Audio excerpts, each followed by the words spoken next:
Do you know that approximately 60 million people live in coastal counties from Texas to Maine, meaning they're all exposed to potentially devastating impacts from hurricanes? Hi, I'm John Hunt. I'm a GIS professional in the Tampa office. Today we'll be discussing hurricane evacuation studies. By performing hurricane evacuation studies, federal, state, and local agencies create a one-stop shop of planning resources for emergency managers to help them plan, respond, and recover from tropical systems.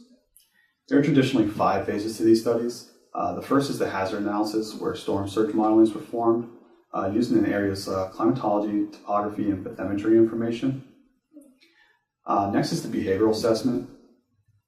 This is performed by sociologists to help estimate what percentage of people will or will not leave, where they might go, and what messaging may be most effective when calling for an evacuation.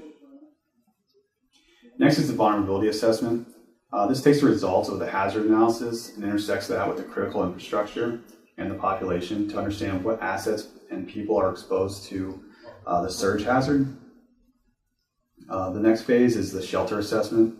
This is performed to quantify the capacity and demand for public shelters. Lastly is the transportation study. This takes in the elements from all the previous phases and helps model how many vehicles would be evacuating the destinations outside of the hazard area.